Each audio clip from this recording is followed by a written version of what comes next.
Kinetic energy is given by a half mv squared.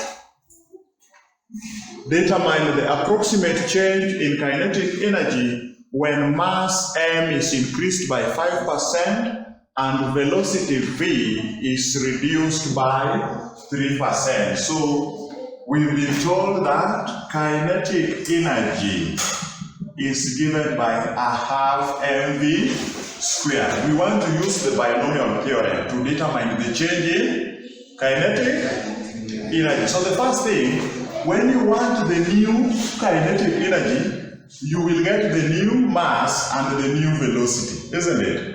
Are we together? So it means the new kinetic energy, maybe kinetic energy, instead of saying KV, we can denote it as KE for kinetic energy, isn't it? So kinetic energy is given by a half mv squared. You use anything to denote it, isn't it? Then now, we now want the new kinetic energy, meaning you can say kinetic energy 1, isn't it? So the new kinetic energy is going to be a half new mass times new velocity squared, isn't it? See, the kinetic energy, the initial was a half mv squared. So if you want a new mass, it is going to be the new mass because the mass is changing, it's increasing by 5%, isn't it? Meaning you are going to get a new mass. Are you getting that? And the velocity is reduced by 3%, meaning you are going to get a new velocity. So you end up with a new kinetic energy. Are we together? Is that okay? Yes. So you start. What is the new mass, M1? The new mass, you've been told, the mass M is increased by 5%. So if the mass M is increased by 5%, meaning this new mass is going to be 105% of the old mass because it is increased by 5%. So you add on top of 100% of the old one. Have you seen that? So it means the new mass is going to be 105% of the old mass because it is increased. Plus 100%, you get a total of 105%, isn't it? Yes. So the new mass 105% is 1.05 M. 105%, so it means 105 over 100. So that is 1.05 M, isn't it? Of M meaning times, isn't it? Good. Then new velocity. Velocity is reduced by 3%. So what is the new velocity? 97% of the old velocity because it is reduced. From you subtract 3% from 100%, you get the new velocity, isn't it? 97% of the old velocity. So here, what do you see? 97% is 0.97 times V, isn't it? Good. So you now go and you substitute. Now, what is your new kinetic energy? The new kinetic energy is a half new mass. What have you found to be new mass? 1.05 of old mass. You are just substituting, isn't it? Then what have you found to be new velocity? 0.97 of the old velocity, but the new velocity is squared, isn't it? Are we together? So you're just substituting the value of M1, you substituted the value of 1, which is 1.05 M, isn't it? And you substituted the value of V1, which is 0.97 V, but V1 you can see it is squared, isn't it? Are we together? So can you now separate? Separate until you get back your original kinetic energy. Are you seeing your original kinetic energy? Meaning a half mv squared should remain as a half mv squared. Are you seeing that? So can you separate until you ensure that a half mv squared remains the way it is? So what will you get here? You will get your half is this, isn't it? So that is a half you collected. Your m is that, isn't it? That is m you've collected. Then your v squared. You see square is outside. That one you've collected your V. You place them together. Then what is left? What is left is 1.05 and 0. Squared, isn't it? Because this square is for everything inside the bracket. Are you seeing? So you separated a half. See, this V was squared. See, this V which is squared. Yes, it is a half mv squared, 1.05 and 0.97 squared. Now look at this. 0.97 is raised to a power, meaning that is a binomial expansion. This 1.05 is not raised to a power, so that is not a binomial expansion. Are you getting the argument? The one which is raised to a power is a binomial expansion. That is where we want to use the binomial theorem to estimate this change. Are you seeing that? So here we have what? the new kinetic energy is what? A half mv squared is what?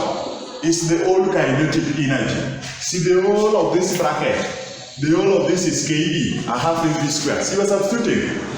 So this a half mv squared is your old kinetic energy. You substituted it, isn't it? Then it is times what?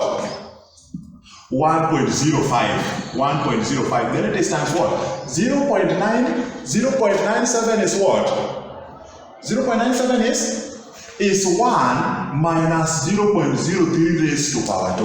Binomial theorem. So you can see it is a binomial theorem in which form? It is in the form 1 plus x raised to power n. Have you seen that? And we see when x is very small, then 1 plus x raised to power n is approximately 1 plus nx. Are we together? See, that's what we see. When x is very small, it's less than 1, then 1 plus x raised to power n is approximately 1 plus nx. Because you can see your x here is negative 0.03. See, negative 0.3 is small, less than 1. So it means the binomial expansion 1 plus x raised to power n is approximately 1 plus n. Are we together?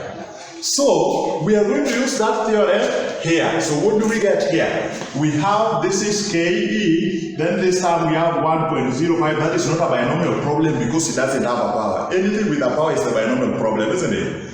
Then this one, 1 minus 0.3 raised to power 2. Instead of having this, because you see the whole of this is this. See, the whole of this problem is this.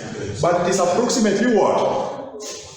It is approximately 1 plus nx. So it means where you have this, you substitute it with this, isn't it?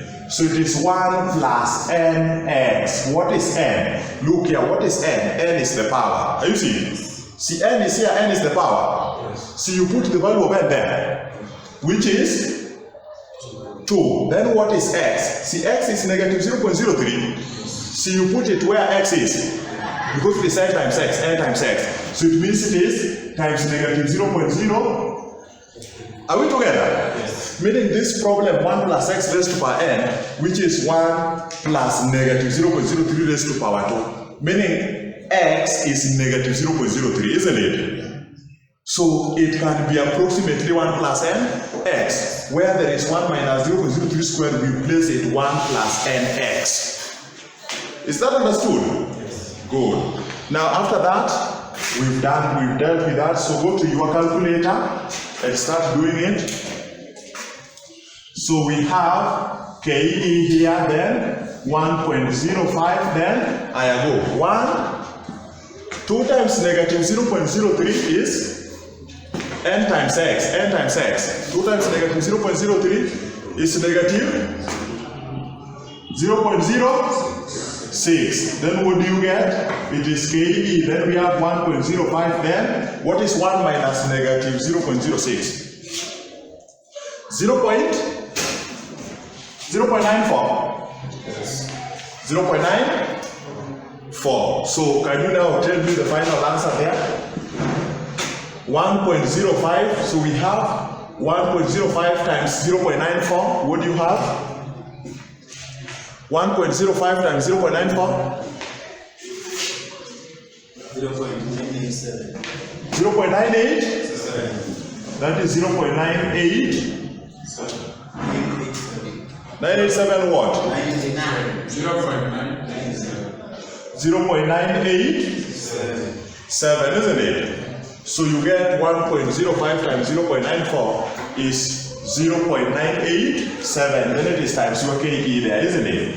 So what does that imply? If you have 0.987, so you change this as a percentage. Are we together? Yes. 0.987 as a percentage is what? It is 98.7% of KE, isn't it? When you multiply it 0.987 by 100%, isn't it?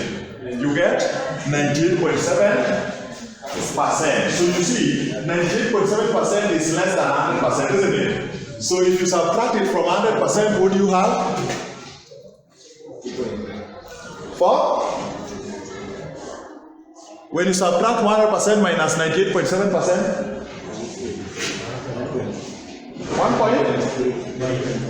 1.3. You have?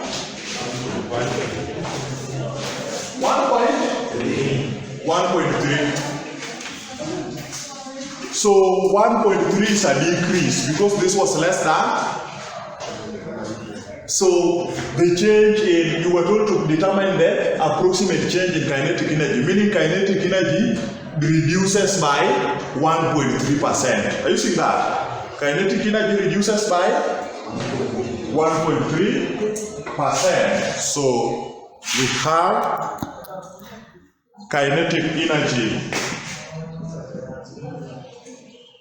reduces by 1.3% because 98.7% is less than 100%.